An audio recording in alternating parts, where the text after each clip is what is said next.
What's going on live? Today is Wednesday, so you know what that means. It's time for your Wednesday word. Wednesday word. It's your boy Billy Rowe, jumping straight into it. Today's topic is treating home as an anchor. So I always like to explain what this topic means to me. It may mean something differently to you. Let me start with what I don't mean. I don't mean treating home as an anchor in the sense of home is where the heart is, it's your foundation or anything like that. But what I do mean is treating home as an anchor, keeping yourself from success. So not taking advantage of opportunities because either they are too far from home, and I mean that whether home is a physical place or a mental place, they are too far out of our comfort zone for us to take advantage of them, and we fall back to that anchor that keeps us from moving forward, which is the home. So jumping straight into it, there are some characteristics that I kind of want to go over. Some of them amplify this issue that many of us have. Others will help diffuse this issue. So the first thing when it comes to treating home as an anchor is you have to identify what the root fear actually is. The root fear we typically think is leaving the familiar place that we're in and that we're accustomed to, and moving into a place of unknown, the unfamiliar. What's going on, brother Rowe? I'm Brother Rowe. What's going on, brother Bruce? So the first thing we have to do is identify that root cause, and that root cause really typically is not the fear itself, not the fear of not just the fear of the unknown, but it's the fear of disappointment. Typically, a lot of things that I have not done in life, the jumps that I have not made, the leaps that I have not taken, have been because of a fear of disappointment. So I work myself into this place where I don't acknowledge the anchor that is the safety and the comfort that I'm familiar with, whether it's physically or mentally. And I just say, I don't want to get my hopes up, so I'm just not going to do it. Some of that behavior I may have brought from childhood. Some of that behavior many of us may have brought from childhood.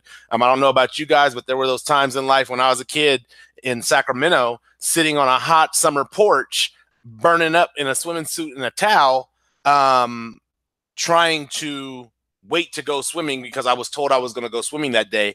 And I would wait. I'd be excited. I'd sit out there for hours, legs burning, feet burning, skin burning, and no pool, no swimming. And so in order to alleviate and keep from having that disappointment, when I was told as a child, oh, well, we're getting ready to go swimming, Billy, I'd be like, okay, well, when I see us moving to the car, then I'll go and get my swimsuit on. Then I'll go and get my beach towel and be ready to go to the pool. But I didn't want that disappointment of sitting and waiting. What's going on, Brother Moses? I didn't want to have that disappointment of sitting and waiting for the opportunity to go to the pool. So for some of us, it's identifying the root, not necessarily the fear of the unknown, but the fear of disappointment. If I was to tell you right now, hey, I'm going to knock on your door, and when I knock on your door, there'll be $1 million outside waiting for you. Now, some of us would be skeptical. We're like, well, this sounds too good to be true type situation. But it's not that we don't want the money. It's not that we don't want the resource. It's simply a matter of we don't want the disappointment of getting dressed, getting all excited. I'm about to be a millionaire, getting outside and there's no millions. So rather than check to see if there's millions outside, we'd rather sit in the house in the comfort and allow the anchor to hold us back from the opportunity. So the first thing is identifying the root. The second thing is holding ourselves back. Now, the way this happens is it's kind of tricky. In my experience, the way I have held myself back throughout years of life and different experiences has been by celebrating too long in the end zone.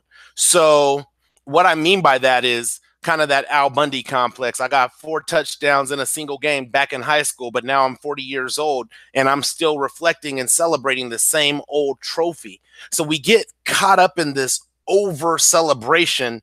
And what it does is it holds us back from seeking and pursuing new victories. I'm not saying you have to conquer the world, but new victories are what are like, in sales, they say new sales are the lifeblood of the organization. So it's great that you brought in $100,000 in sales last year, 1.2 million in sales last year. But if that's all you did was last year and we're almost at the end of a new year, what have you done this year?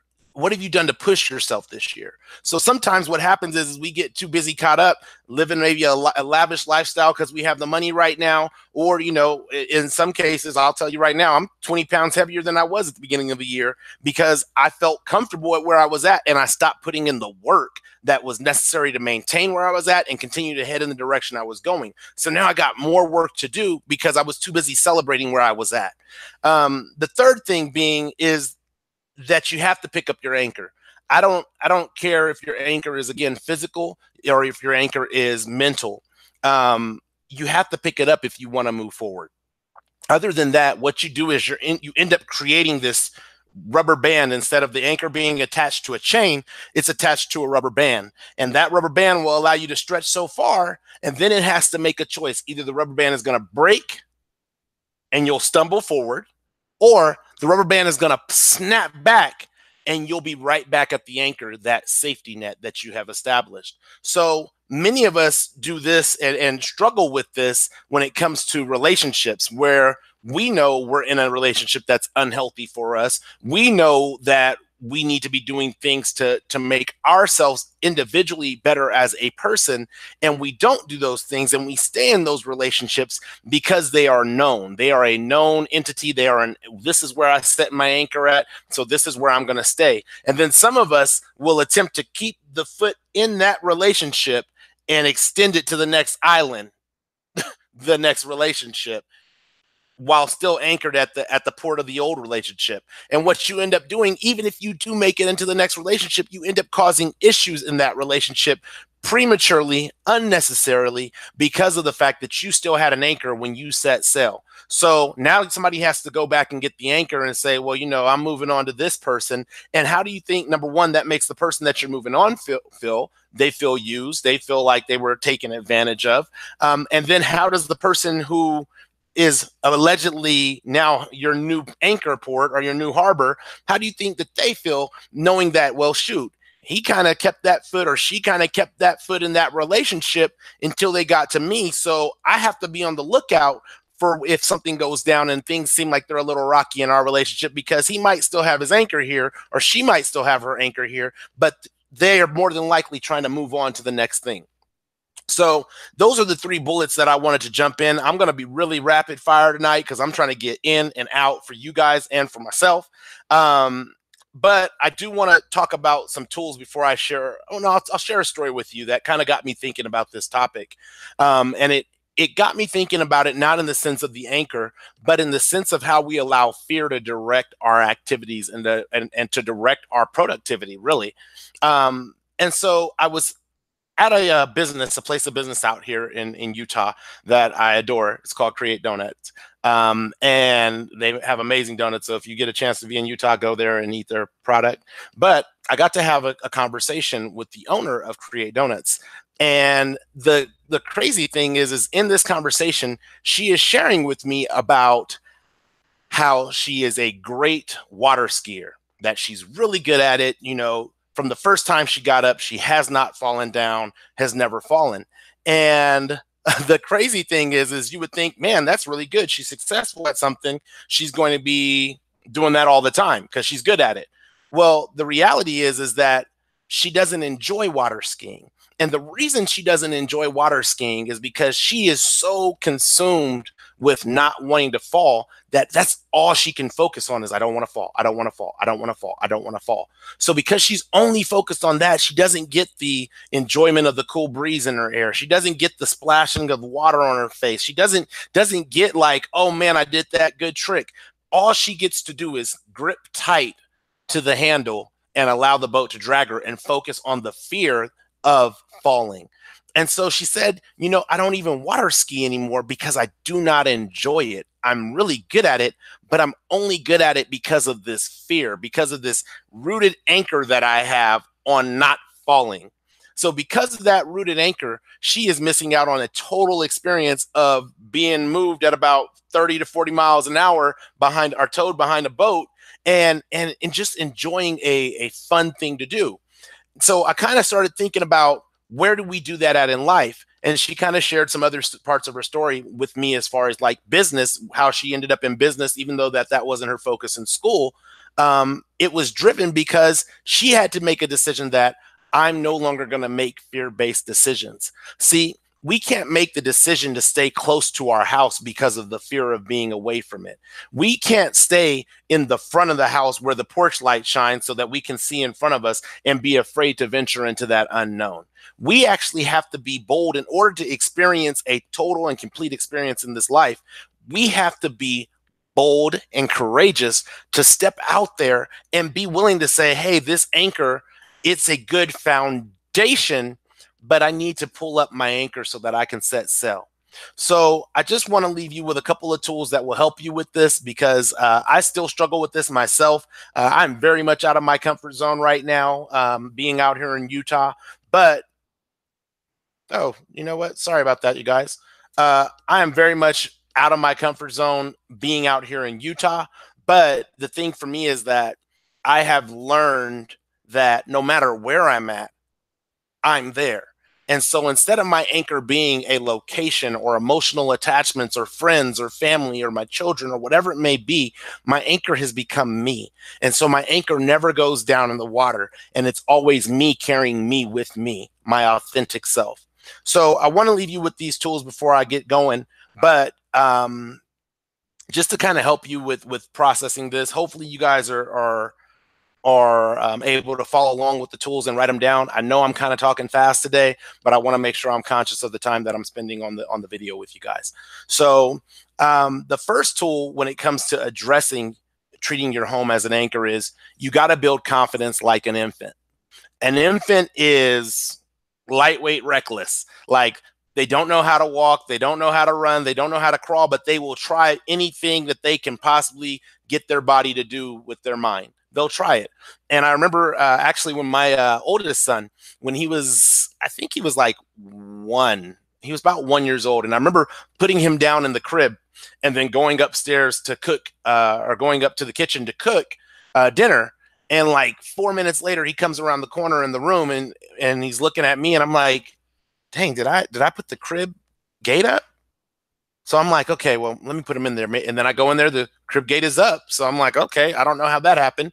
So I put him back in his crib, and I just kind of peek around the corner at him.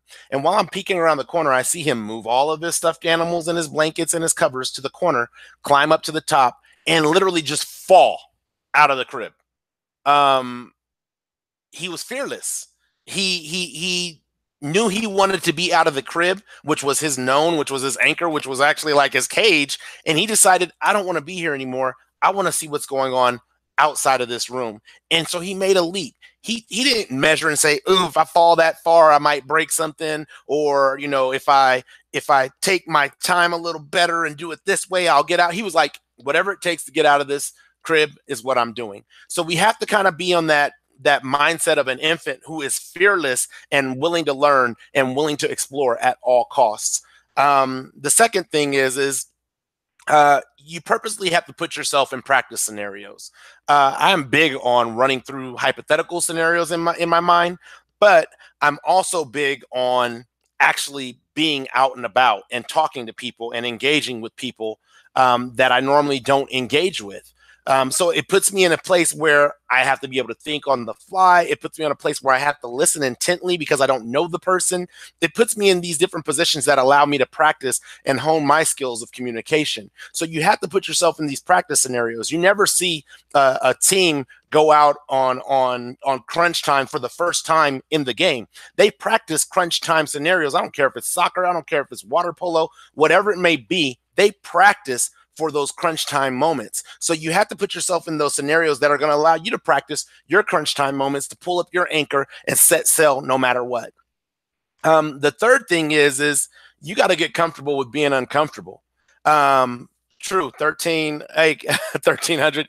You got to adapt and overcome, but you got to get comfortable. Number 3, you got to get comfortable with being uncomfortable. Look, everybody wants to have their feet on the couch are sitting on the couch with their feet up, watching TV, eating whatever they want to eat. But the reality is if that's what you're comfortable in, you'll never experience the physical growth that comes with exercise, because you're only willing to do the bare minimum, which is walk from probably the couch to the bathroom or the couch to the kitchen and the refrigerator. So you have to be willing to put yourself in those situations where you're maybe not the smartest person in the room. You might have to put yourself in the situation where you're the mentee and not the mentor. Those are uncomfortable situations, but what they do is they help you grow. They help you build your confidence in the capabilities that you have as your individual self. So that's the number 3 thing. The number 4 thing, or the fourth and the final thing, is it's critical. You have to eject the belief that somehow you're unworthy of success. A lot of the times we don't leave the areas that we're familiar with. We don't let go of the truths that we no longer believe to be true, because we don't believe that we deserve anything better. We don't believe that we're worthy of anything better. I have made countless errors and countless mistakes in my life, some that I'll probably feel the effects of physically for the rest of my life, some that I'll feel the effects from maybe mentally for the rest of my life, but some that are just like, hey, they happen when they happen, and I've moved beyond that. So you have to eject that mindset that you're unworthy of new success.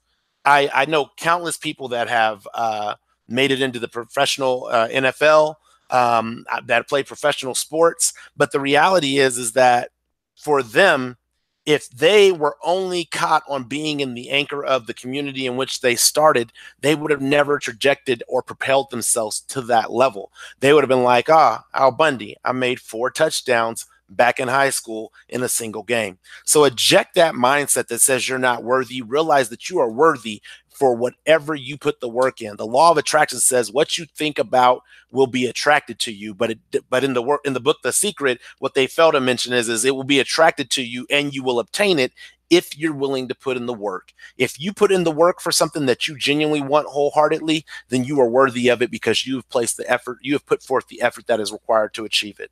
So other than that, that's all I really got for you guys today. I hope you've enjoyed the Wednesday Word. If you haven't subscribed to this channel yet, I don't know what you're doing with yourself, because we got fire content coming day in, day out, at least twice a week, bare minimum. So please take a moment, hit the subscribe button below.